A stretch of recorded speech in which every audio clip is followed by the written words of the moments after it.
Wisdom speaks की project management series के final episode में हम बात करेंगे प्रोजेक्ट लाइफ साइकिल के बारे में और ये देखेंगे कि वो प्रोडक्ट लाइफ साइकिल में कैसे फिट होती है।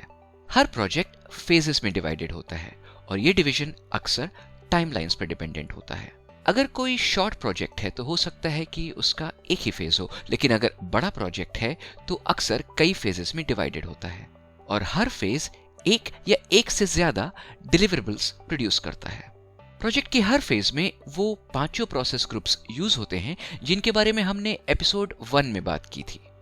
ये है initiation, planning, execution, monitoring and control और क्लोजिंग।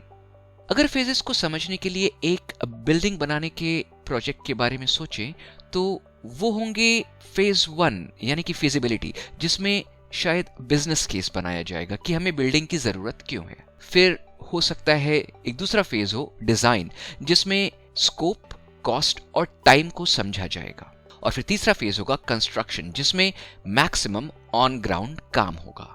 ये सारे के सारे फेजेस पांचों प्रोसेस ग्रुप्स के थ्रू जाएंगे और हर फेज का एक मेजरेबल और वेरीफाइबल वर्क प्रोडक्ट मिलेगा। जैसे फेज 1 के अंत में हमें बिजनेस केस मिलेगा, फेज 2 के अंत में हमें बिल्डिंग का ब्लूप्रिंट, कॉस्ट और कंप्लीट होने के टाइम का एस्टिमेट मिलेगा और फेज 3 के अंत में हमें फाइनल प्रोडक्ट यानी कि बिल्डिंग मिलेगी। अब देखते हैं कि प्रोजेक्ट की लाइफ साइकिल के दौरान एक फेज से दूसरे फेज में कैसे जाते हैं। आमतौर पर प्रोजेक्ट में फेजेस सीक्वेंशियल होते हैं और एक फेज से दूसरे फेज में जाने के लिए टेक्निकल ट्रांसफर या हैंड ऑफ किया जाता है। तो एग्जाम्पल के लिए फेज 1 के फाइनल प्रोसेस ग्रुप यानी कि क्लोजिंग और फेज 2 के पहले प्रोसेस ग्रुप यानी कि इनिशिएशन के बीच में एक गो नो गो पॉइंट होगा, जिसमें एक टेक्निकल ट्रांसफर किया जाएगा और इस पॉइंट को स्टेज गेट भी कहते हैं।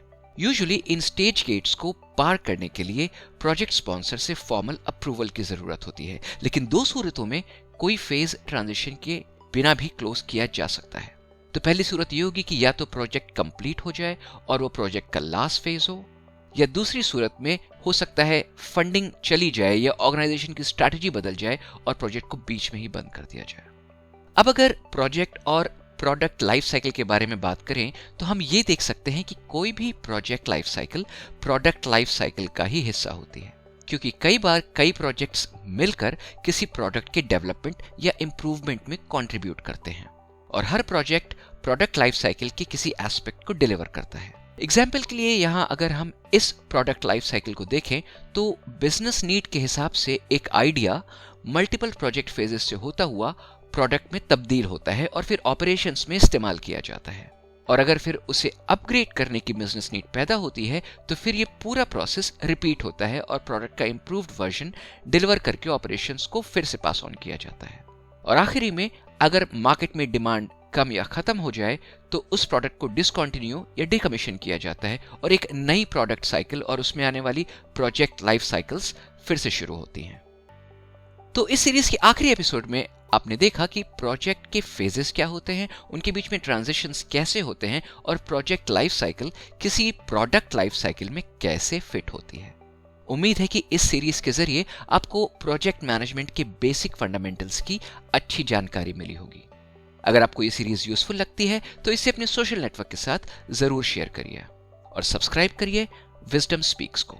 जल्दी से कुछ नया सीखिए।